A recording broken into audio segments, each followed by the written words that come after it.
Gue mau bilang sesuatu yang mungkin nggak enak didengar. Ada kemungkinan besar, hidup lu hari ini bukan cuman hasil pilihan lu, tapi hasil program yang ditanam ke otak lu waktu kecil. Bukan program canggih, tapi pola sakit. Rasa takut ditolak, ketakutan bikin salah, kebiasaan minta maaf padahal nggak salah, sampai susah banget percaya sama orang. Dan yang paling kejam, semua itu sering berawal dari hal yang orang dewasa anggap sepele. Bentakan, kata-kata merendahkan, dibanding-bandingin, atau rumah yang tiap hari isinya drama. Masalahnya, otak anak kecil itu belum punya filter. Waktu lu masih kecil, otak lu belum bisa bilang, oh, ini cuman orang tua gua yang lagi capek. Yang otak lu tangkap cuma, kalau gua nggak sempurna, gua nggak layak disayang. Kalau gua ngomong jujur, gua dimarahin. Kalau gua jadi diri sendiri, gua ditolak. Dan kalimat-kalimat kayak gini nggak cuma lewat di pikiran, tapi nempel sebagai jalur di otak lu. Jalur yang terus kepake sampai lu dewasa. Kalau sekarang lu sering ngerasa nggak aman, gampang panik, susah percaya, selalu ngerasa kurang, bisa jadi itu bukan karena lu lemah, tapi karena otak lu udah keburu diajarin satu hal sejak kecil. Dunia itu tempat yang nggak aman, dan lu harus terus waspada biar tetap selamat. Satu, otak anak nggak cuma tumbuh, tapi diprogram. Waktu lu masih kecil, otak lu lagi dalam fase paling plastis. Ibarat tanah basah, apapun yang jatuh di atasnya bakal ninggalin jejak. Pelukan, kata-kata lembut, rasa aman, semua itu ngasih sinyal ke otak bahwa dunia ini tempat yang cukup aman buat tumbuh.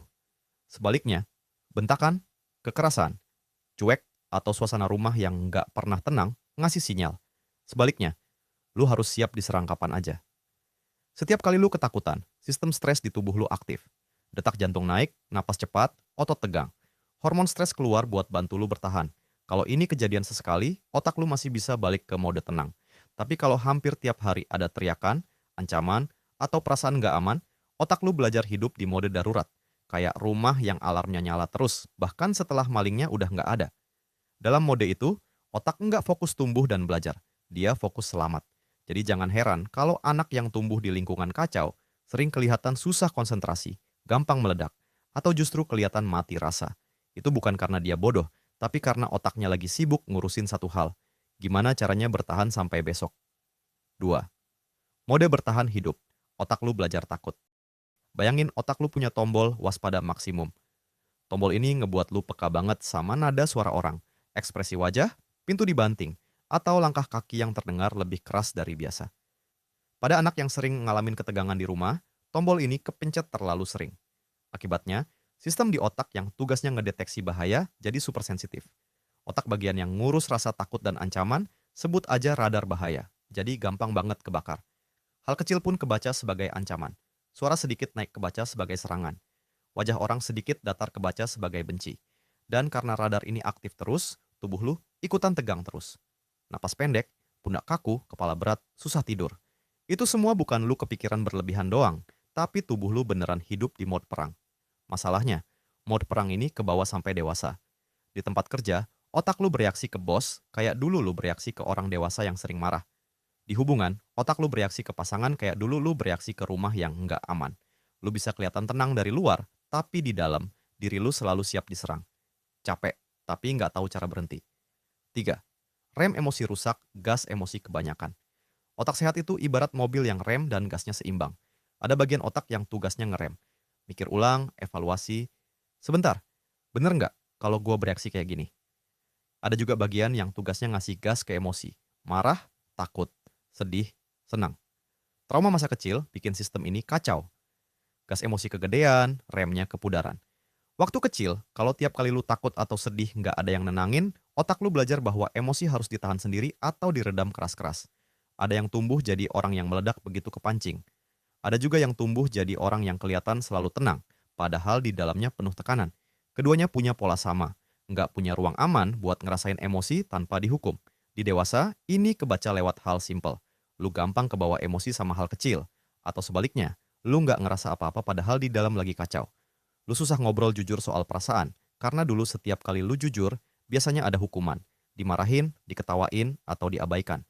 Jadinya, bahkan ke diri sendiri pun, lu nggak berani jujur. 4.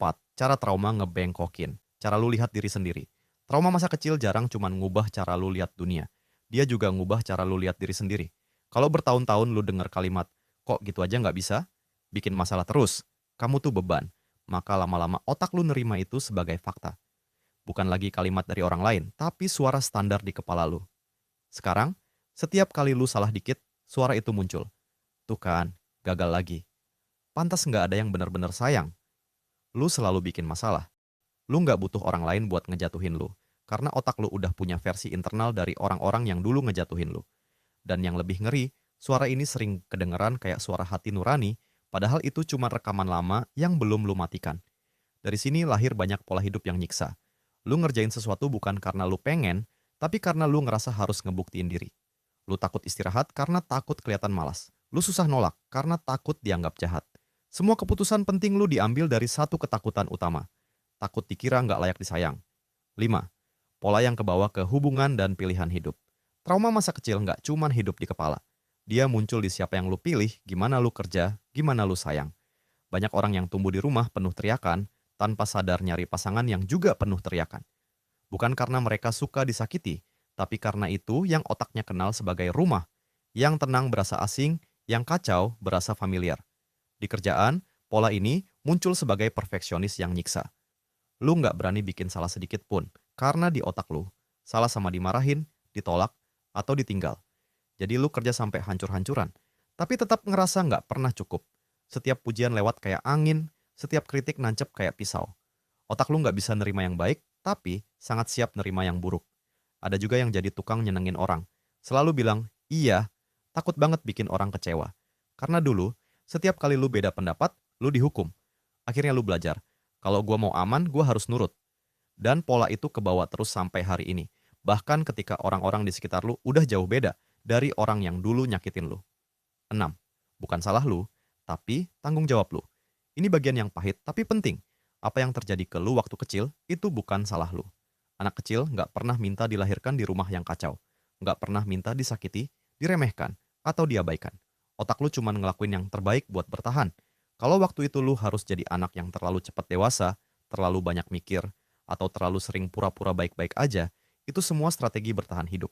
Tapi sekarang lu udah bukan anak kecil lagi. Lingkungan lu berubah. Orang-orang di sekitar lu mungkin berubah. Yang belum berubah cuma satu, program di kepala lu. Dan di titik ini, mau nggak mau, itu jadi tanggung jawab lu. Bukan karena dunia adil, tapi karena cuma lu yang bisa masuk ke dalam dan bilang, oke, gua nggak mau hidup pakai skrip lama lagi. Nerima ini bukan berarti ngebenerin perlakuan orang yang nyakitin lu. Nerima berarti lu berhenti nunggu orang yang nyakitin lu datang minta maaf dan memperbaiki kerusakan di kepala lu. Lu berhenti kasih mereka power sebanyak itu. Lu mulai ambil alih rem dan setir hidup lu sendiri, pelan-pelan. Jangan biarkan trauma jadi sutradara hidup lu.